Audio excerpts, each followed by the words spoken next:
그래서 그러한 일이 한번 생기면은 아주 굉장히 복잡하고 골치 아픈 일이 많아요.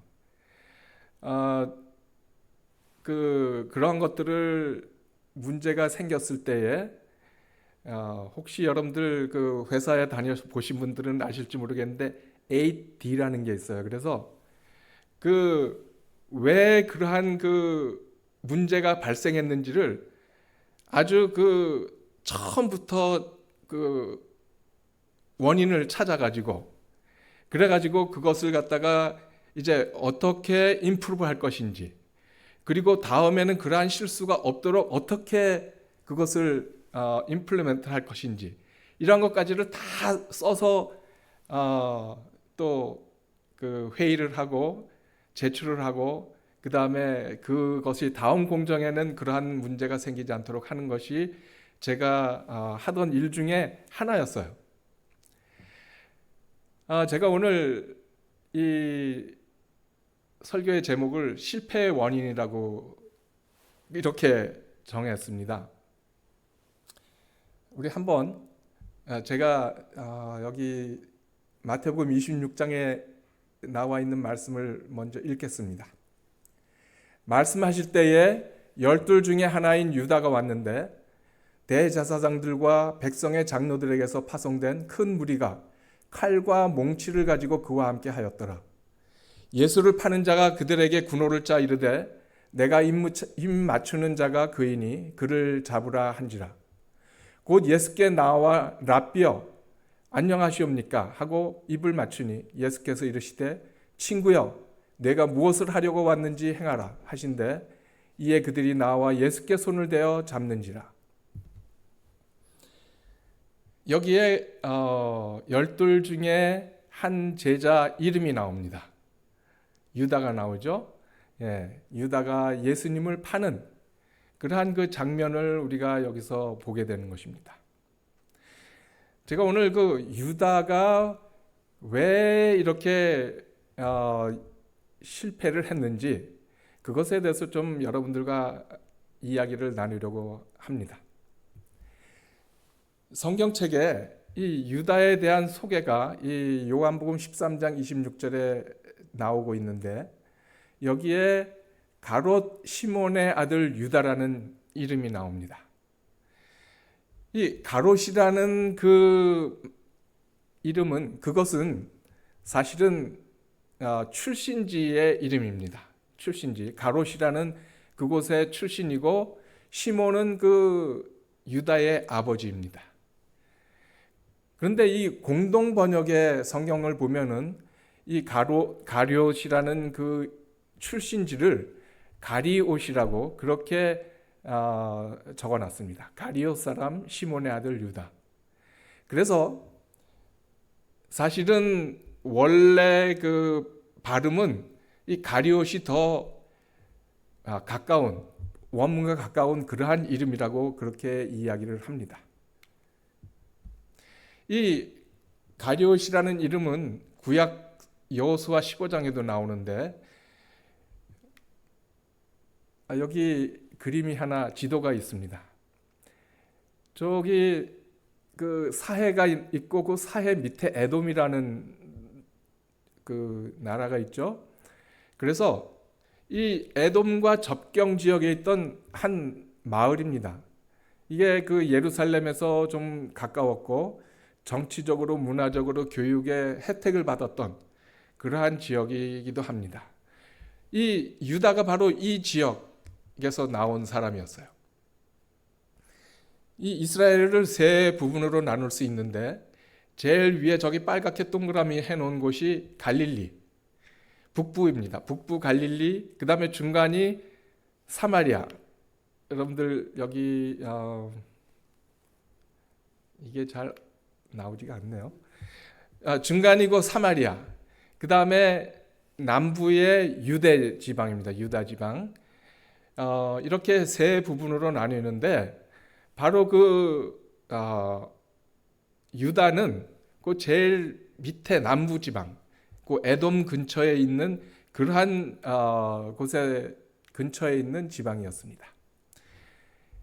예수님의 12 제자 중에 11명은 저 북부에 있는 갈릴리 지방 출신들입니다. 예수님께서 제자를 부르실 때 저 갈릴리에서 많이 부르셨잖아요. 그죠? 예. 그런데 이 유다는 가룟이라고 하는 그 남부 출신이었어요. 그래서 그 예루살렘에 가까이 살았기 때문에 교육도 받고 그러한 사람이라서 돈꾀를 담당하는, 예수님의 제자 중에 돈꾀를 담당하던 그러한 사람이었습니다. 그런데 이 유다에 대해서는 성경에 사실 어떠한 이유로 언제 어떻게 그 제자가 되어 있는 것은 성경에 나와 있지 않습니다. 그렇지만 이 그 유다가 타향에서 나그네 생활을 하다가 정말 그 꿈을 가지고 출발했던 이 훌륭한 청년이었던 것을 우리가 짐작을 할 수가 있는 것입니다. 그래서 이 유다는 예수님의 제자 중에 가장 궁금증을 갖게 하는 그러한 사람인 것입니다. 이 사람이 제자로 부름을 받았고, 그리고 예수님과 동고동락 3년 동안 그렇게 동고동락을 했습니다. 이 사람이 예수님의 가장 가까이에서 말씀을 들었고, 또 예수님의 이적을 경험했고, 그러한 그 정말 예수님의 친제자였고요. 또 좀 그 돈궤를 맡고 있어도 다른 제자들이 별로 반대를 하지 않은, 꽤 모습은 정직했던 사람이었던 것 같습니다.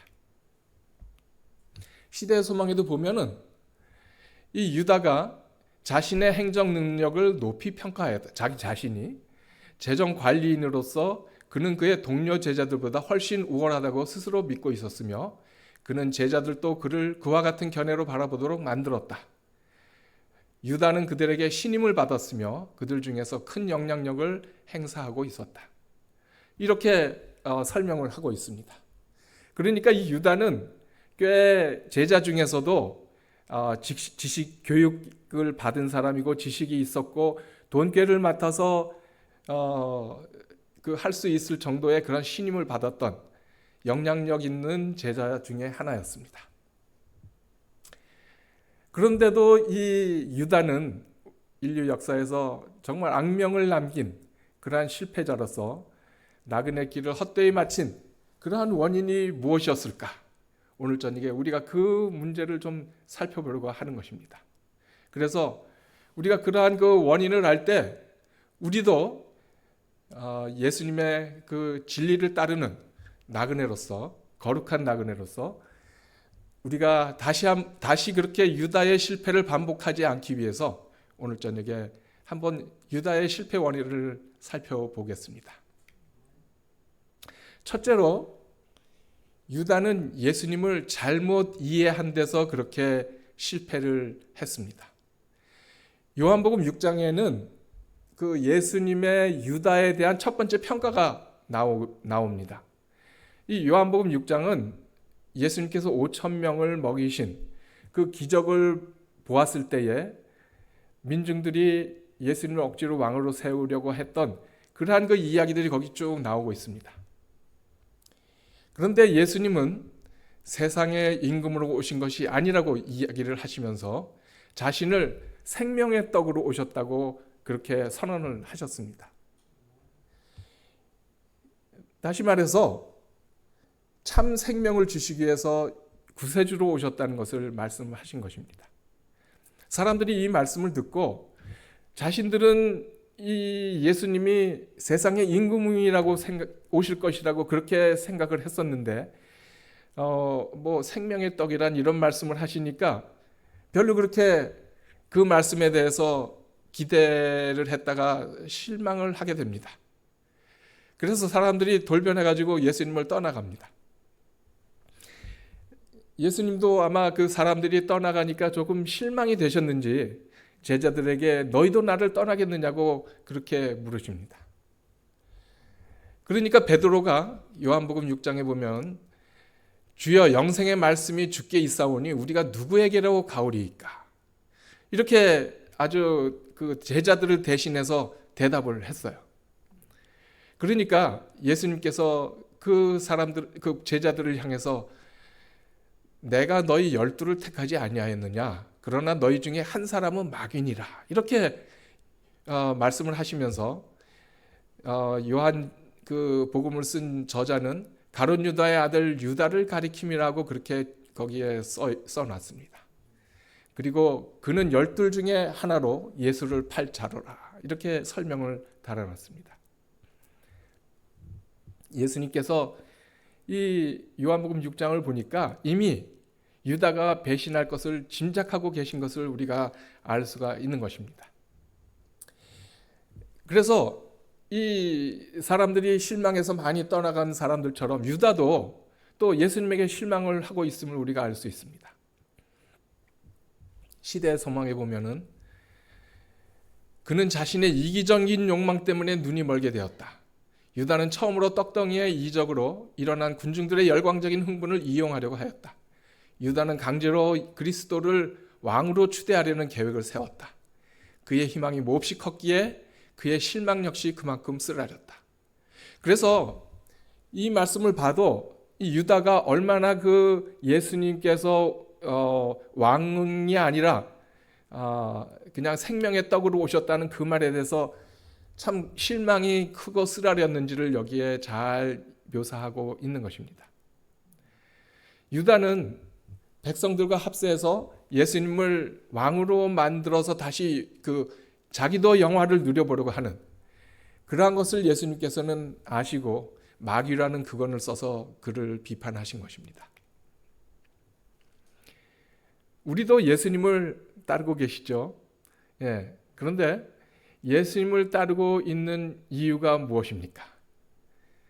우리도 예수님께서 그 5,000명을 먹이시던 것 같은 그러한 기적을 바라는 것은 아닌지요.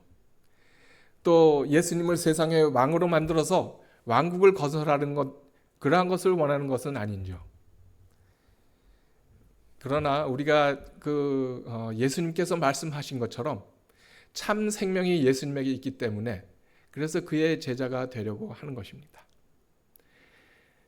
그 첫 번째 이유, 실패한 첫 번째 원인이 예수님을 잘못 이해했기 때문에 그래서 실패했던 것을 우리가 볼 수가 있습니다. 그 다음에 두 번째 이유를 우리가 찾아볼 수 있는데 유다는 예수님께 헌신은 한 것 같은데 완전히 헌신하지 못했다는 것입니다. 요한복음 12장 1절로 8절에 쭉 마리아가 값비싼 나드 향유를 예수님의 발에 붓고 머리털로 씻기는 그러한 그 장면이 나오죠. 이 나드 향유 한 말을 부었다고 하는데 그 한 말의 값이 300데나리온. 원 데나리온이 노동자 원 데나리온이 하루 노동자의 임금이라고 하니까 300데나리온 정도 되면은 1년 노동자 임금과 같은 값어치입니다. 그래서 요즘으로 제가 한번 요즘 여기 미니멈 우리 임금이 한 15불 되나요? 그래서 계산을 해보니까 한 3만 불이 넘는 것 같아요. 그 정도의 가격에 되는 향유, 나드 향유를 한 말을 예수님의 발에다 붓고 머리털로 씻긴 것입니다. 이 유다가 이 모습을 보고 어찌하여 300데나리온에 팔아가지고 가난한 사람들에게 구제하지 않고 이렇게 이것을 낭비하느냐고 불평을 합니다. 이 말을 보면은 사실 유다의 말도 맞는 것 같아요. 이론적으로는.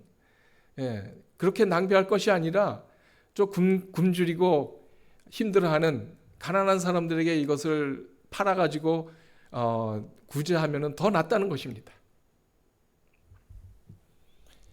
그러나 시대의 소망에 보면 마리아에게는 이러한 행동이 온전한 헌신의 행위였다고 그렇게 이야기를 합니다. 자신의 죄가 사해진 것에 대한 감사의 표시였고 또 정말 자기가 예수님께 사랑의 선물을 하고 싶었기 때문에 그렇게 바친 것이었고요. 또 그 시대의 소망에 보면 성령께서 이 일을 계획하신 일이었다고 그렇게 이야기를 합니다. 그래서 마리아는 성령께서 계획하신 일에 순종을 한 것입니다. 그렇게 온전한 헌신을 한 것이었어요.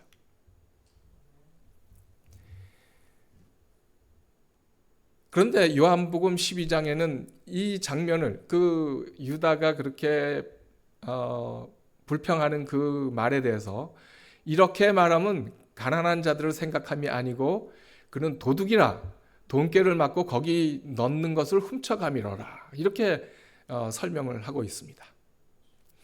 유다의 이론과 속마음이 달랐다는 것입니다. 유다는 예수님의 일행의 돈주머니를 맡고 있었는데 공금을 횡령하는 그런 습관이 있었다고 그랬어요.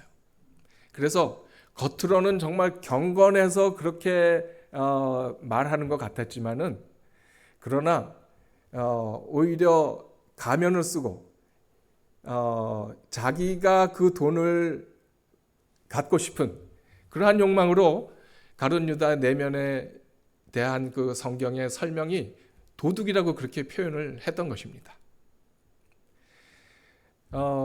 우리들도 그런 일들이 참 때때로 우리 마음 가운데 가질 수가 있죠. 예. 다른 우리 이웃들이나 우리 교우들을 보면서 비판을 할 수가 있습니다. 때때로. 그런데 그 비판의 이론을 가만히 보면은 이론적으로는 맞는데, 그런데 그 속마음은 딴 데 있는 것을 우리가 어떤 때는 이렇게 볼 수가 있는 것입니다. 그런 것들을 여기서 우리가 볼 때에 가룟 유다처럼 그렇게 완전한 헌신이 없었던 그러한 그 마음이라는 것을 우리가 여기서 조금 배우게 되는 것입니다. 시대의 소망에서는 유다는 탐욕적인 기질에 잡혔다. 손에 들어오는 적은 돈이 그에게 계속적인 유혹물이 되었다.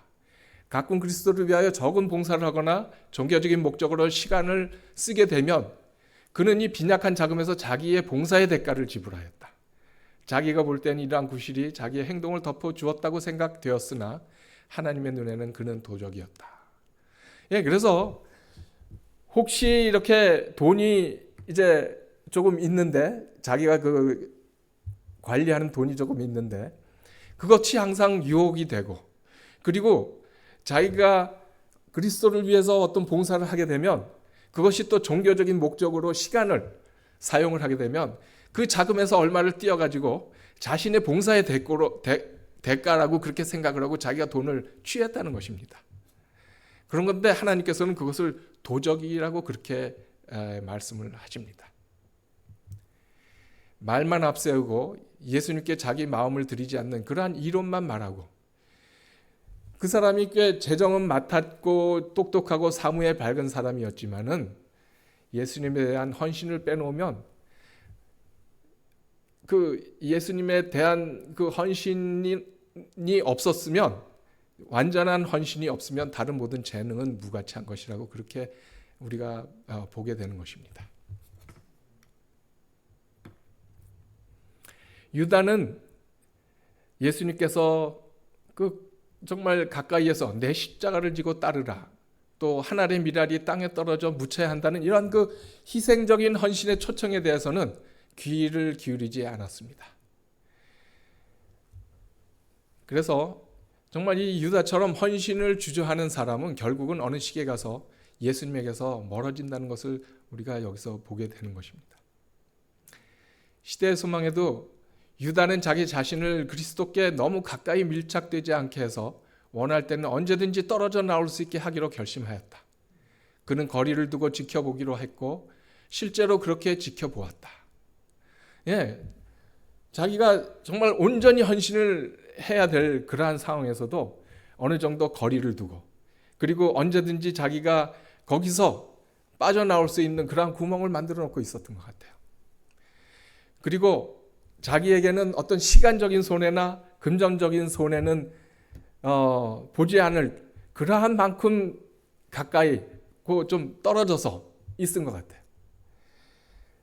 나에게 이 일이 이로운가 재미있는가 또 불이익은 없나, 내가 손해는 좀 볼 수 있을 그러한 일이 아닌가, 이러한 것들을 많이 따져보고, 그리고는 완전하게 헌신을 못하고 거리를 두고 예수님 가까이에 그냥 지켜보고 있는 그러한 사람들을 우리가 좀 여기서 볼 수 있지 않을까 하는 생각이 듭니다. 그리고 세 번째로 유다가 실패한 원인은 유다가 너무나 현실주의자였다는 것입니다. 그 계산이 빠른 유다가 은전 30을 받고 정말 싼 값에 예수님을 왜 팔았을까? 그것이 그 성경학자들의 생각을 하다가 이런 해석들을 해봅니다. 그 출애굽기 21장 31절에 보면 법령이 하나 나오는데, 소가 만일 남종이나 여종을 받으면 소 임자가 은 30세겔을 그의 상전에게, 그 종의 상전에게 주고, 그리고 그 소는, 그 남종이나 여종을 받은 소는 돌로 쳐서 죽이라고 그랬어요. 그러니까 이 은 30은 남종이나 여종에 대한 그러한 대가라는 것을 우리가 여기서 볼 수가 있습니다. 그런데 예수님을 판 돈도 은전 30, 그와 같은 그러한 돈을 받고 예수님을 팔았던 것입니다. 예수님을 좀 팔려면은 돈을 많이 받고 팔아야 되지 않았을까 하는 좀 그런 마음이 살짝 드는데, 황소가 남의 집 노예를 받아 죽였을 경우에 죽은 노예에 대한 보상금이 은전 30세겔이라는 것입니다. 그러니까 예수님을 노예 한 명의 값, 역사상 아주 최하의 싸구려로 흥정을 한 것이에요. 어떤 학자들은 이 예수님을 판 것은 유다가 겁이 나서, 그래서 이 예수님을 싼 값에라도 팔아넘긴 것이 아닌가 하는, 자신의 안정과 장래를 위해서 관권의 그 권력에 아부한 그러한 것이라는 해석을 하는데요. 이 현실주의를 위해서 진리를 매도하고 현실의 유익을 위해서 하늘나라를 팔아 넘긴 것. 그래서 오늘날의 그 안일함을 욕심내서 꿈과 영혼을 값싸게 내버린 그러한 그 어리석은 신자였다는 것을 우리가 여기서 좀 보게 됩니다. 예수님은 하늘나라를 값진 보화로 설명을 하셨습니다. 그래서 비유로 말씀하시면서 가진 재산을 다 팔아서 그 보화가 묻힌 땅을 사야 할 만큼 그렇게 가치가 있는 것이라고, 값진 보화라고 하늘나라를 그렇게 설명을 하십니다. 또 값진 진주로도 표현하시는데, 현실적인 자신의 이익과 안전을 위해서 참으로 값진 그러한 보화인 예수님과 바꾸는 것을 여기에 이야기하는 것입니다.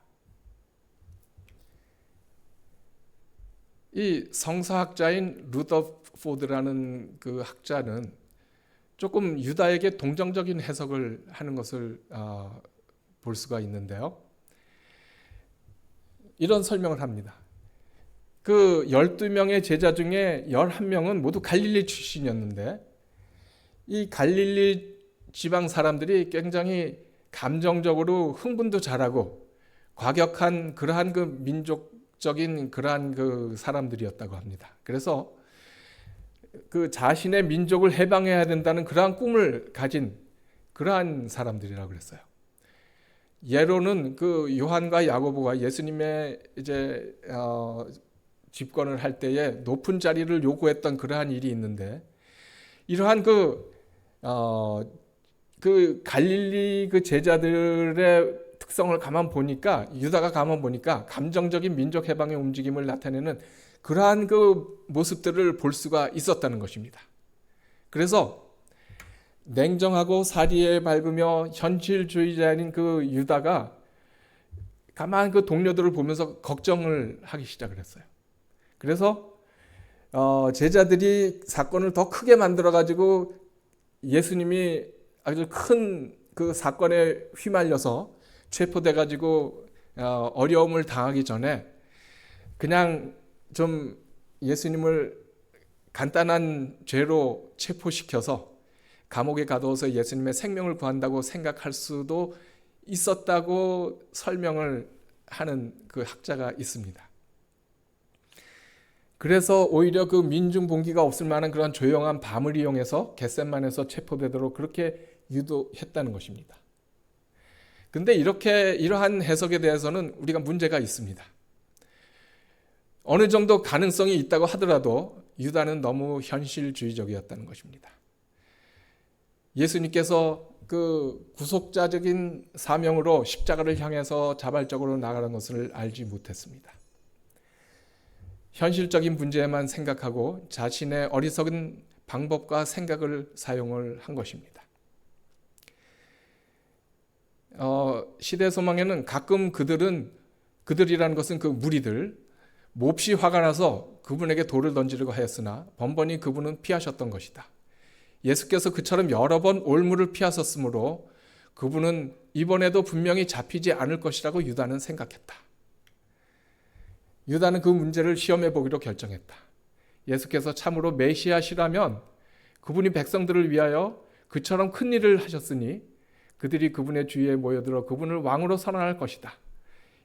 이번 일이 지금 마음을 정하지 못하고 있는 많은 사람의 마음을 영원히 고정시켜 줄 것이다. 그렇게 되면 유다는 다윗의 보좌에 왕을 즉위시킨 공적을 인정받게 될 것이고, 그리고 그 일은 그로 하여금 새 왕국에서 그리스도 다음으로 첫째 자리를 얻도록 해줄 것이라고 생각했다. 예, 그러니까 이 유다가 이렇게 예수님을 넘긴 것, 그것은 아마 그렇게 넘겨도 예수님은 잡혀가지 않을 것이라고 그렇게 생각을 했다는 것입니다. 그리고 만약에 예수님이 메시아시라면 주위에 모여 있는 사람들이 그분을 왕을 선언할 것이고, 그렇게 해서 그 주위에 있는 사람들을 통해서 예수님이 잡혀가지 못하도록 하실 것이라는 것이고, 또 그렇게 되면은 오히려 예수님이 하시려고 하는 것이 드러나서 왕위에 앉게 된다면은 그 공적을 받게 돼서 자기가 예수님 다음으로 첫째 자리에 앉게 해줄 것이 아닌가 하는 그러한 상상을 하면서 그러한 일을 했던 것입니다. 예수님을 판 유다가 그의 정죄됨을 보고 스스로 뉘우쳐서 은 30을 대제사장에, 이제 이 마태복음 27장에 보니까 그 예수님이 잡혀가신 것을 보고 어떤 일을 행했는지 여기 쓰고 있는데, 대제사장들과 장로들에게 도로 갖다 주며 이르되 내가 무죄한 피를 팔고 죄를 범하였도다 하니 이들이 이르되 그것이 우리에게 무슨 상관이냐, 내가 당하라 하거늘 유다가 은을 성소에 던져놓고 물러가서 스스로 목매어 죽은지라. 예, 이 유다는 결국 목매어서 죽는 자살의 길로 막이 내립니다. 아마 이 대제사장이 예수님을 죽이려고 빌라도에게 넘겨줄 때 양심의 가책을 받게 되고, 내가 무죄한 피를 팔고 죄를 범하였다고 하면서 은 30을 돌려주려고 했지만은 그 사람들이 그 은전을 도로 돌려받지 않았습니다. 그리고 내가 당하라 이렇게 얘기하니까 아마 굉장한 그 두려움이, 자기가 받을 그러한 그 벌에 대한, 죄에 대한 결과에 대한 두려움이 앞섰습니다. 그래서 결국 스스로 목매어 죽었습니다. 예수님께서는 왜 그러면 이 유다를 제자로 허락하셨을까? 이것은 첫째로 이 땅의 교회에 가룟 유다와 같은 비극적인 인물이 존재할 것을 예시하시는 것입니다. 그래서 마태복음 13장에도 보면은 알곡과 가라지의 비유가 나오죠. 둘 다 추수 때까지 함께 자라게 두라. 추수 때에 내가 추수꾼들에게 말하기를 가라지는 먼저 거두어 불사르게, 또 단으로 묶고 곡식을 모아 내 곡간에 넣으라 하는지라. 그러니까 예수님께서 이 마지막 때까지도, 추수 때까지도 그 알곡과 가라지를 그냥 그대로 두라고 그렇게 하십니다. 그래서 교회 안에도 이렇게 그 알곡과 가라지가 있을 것에 대해서 예표로 이 가룟 유다를 허락을 하신 것입니다. 우리가 교회에 다닌다고 모두가 예수님의 제자나 예수님의 백성 또 구원받는 성도가 아닙니다. 완전한 헌신 없이 살게 된다면 결국에는 가라지나 같은 삶을 살게 되는 것입니다. 그래서 가룟 유다는 가라지의 대표적인 모습이라는 것입니다. 그 다음에 두 번째는, 그 허락하신 이유 중에 두 번째는 하나님은 모든 사건을 통해서 자신의 뜻, 그 인류의 구원하시는 그러한 뜻을 이루시는 분임을 알 수 있습니다. 다시 말하면 악을 선용하는 하시는 그러한 하나님이십니다. 비록 유다가 그러한 잘못을 저질러서 결국은 자신을 목을 매서 죽는 그러한 일을 당했지만은, 그러나 하나님은 그 사건을 통해서 인류를 구원하시는 예수님의 구속자적인 그러한 일을 결국은 이루셨습니다. 여기서 우리의 모습도 우리가 볼 수 있는 것입니다. 첫 번째로 하나님 앞에서 겉과 속이 같은 솔직한 사람인지 우리가 한번 돌이켜 봐야 되겠습니다. 고린도후서 13장 5절에 보면 너희는 믿음 안에 있는가? 너희 자신을 시험하고 너희 자신을 확증하라. 예수 그리스도께서 너희 안에 계신 줄을 너희가 스스로 알지 못하느냐? 그렇지 않으면 너희는 버림받은 자니라고 그렇게 말씀하십니다. 그래서 우리 스스로 영적 상태를 점검하라고 말씀을 하십니다. 우리 하나님 앞에 우리의 모습이 어떨지 늘 살피시는 우리가 돼야 되겠습니다. 그리고 둘째는 내 방식대로 예수님을 신뢰하고 있지는 않는지 우리가 또 살펴봐야 되겠습니다. 가룟 유다는 예수님을 바로 알지 못했습니다. 그래서 자기 방식대로 이해를 하고 그렇게 예수님을 세상의 왕으로 모시려는 그러한 일을 행동으로 옮기고 있었습니다. 그렇지만 나중에 자신의 잘못을 알고 양심의 가책을 느꼈지만 회개를 하지는 않았습니다. 그래서 우리가 힘써서 예수님을 바로 알고 아는 만큼 예수님을 신뢰해야 되겠습니다. 우리의 삶 속에 순간적으로 짓는 죄에 대해서도 회개하고 예수님께 우리가 나아가야 되겠습니다. 유다는 자기 생각대로 신앙을 했습니다. 말씀대로 믿지 않았던 것입니다. 가지 말아야 할 곳에 갔고 받지 말아야 할 것을 받았고 주지 말아야 할 것을 준 그러한 사람입니다. 우리도 예수님을 바로 알고 바로 믿고 바로 그 믿음만큼 또 바로 행동하며 살아가심으로 날마다 하나님이 주시는 그 평강이 우리 마음 가운데 항상 함께 하시기를 바라면서 제 말씀을 마치겠습니다. 다 같이 기도드리겠습니다.